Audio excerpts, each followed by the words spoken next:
Hey y'all, it's Taylor here, and I am back with week 2 of our 21 days of prayer and fasting. Let's get into it. I have another question for you. How many of you were known as the good kid in school? Go ahead, raise your hand, put in the chats. I don't know how we're doing this, but either way, let me know. Okay, if you weren't the good kid, how many of you were annoyed by the good kid in school? Well, let me tell you something. I was the annoying good kid, okay? And I hated it. Every time I tried to do the right thing, people found a way to tear me down. If I spoke up, I was being a teacher's pet. If I did something wrong, somebody would be like, oh my goodness, can you believe Taylor messed up? Eventually, honestly, I just got tired of it. I thought, what is the point of being good if I'm always gonna get hurt in the long run? So I rebelled. I rebelled against teachers. I went against my mom, my parents. I went against anyone who tried to tell me what it is that I need to be doing. Because I was just done. I was done trying to be good when it seemed as if no one cared. And maybe that's where some of you are today. You've been trying to do the right thing. You've been forgiving, you've been serving, you've been showing up, you've even stayed faithful. And yet and still, it feels like it just keeps backfiring. But here is the thing. You don't have to give up being faithful to the Lord just because it hurts sometimes. Paul says in 1 Corinthians 15:58, which is the scripture we've been going out of, he says, therefore, my beloved brothers and sisters, be steadfast and immovable. We talked about that last week. But then he goes on to say, always abounding in the work of the Lord. That word abounding, it means to overflow, to go beyond the limit, to be filled up so much that it spills out. So Paul isn't just saying, do the bare minimum work for the Lord. He's saying, live in such a way that your love for God overflows into everything that you do. If the Bible tells us to be abound in something, it's because that thing is good.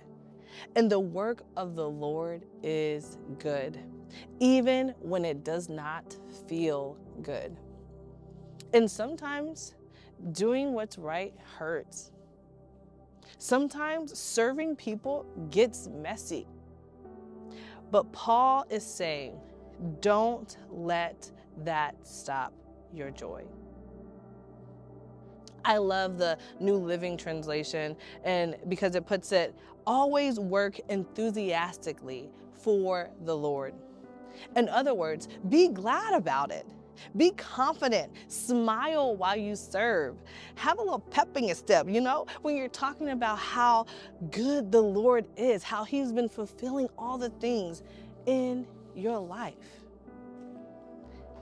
Think about it this way. Some of us dread going to work every morning.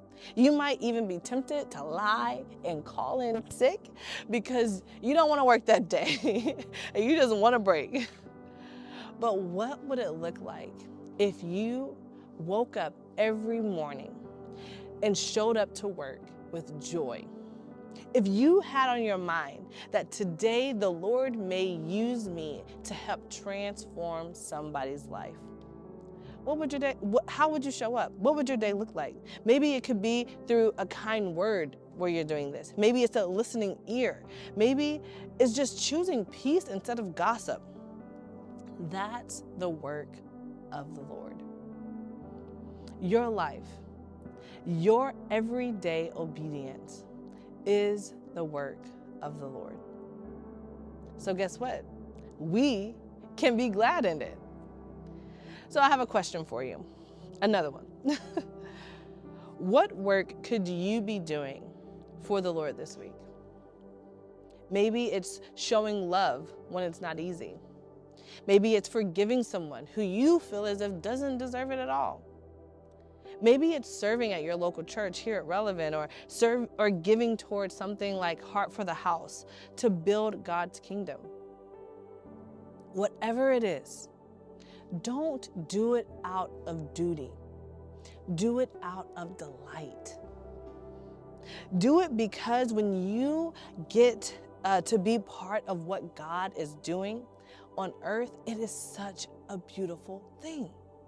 You might not always see the fruit right away, but remember, the work of the Lord is never wasted. So today, let joy overflow. Work enthusiastically and be glad in the work of the Lord.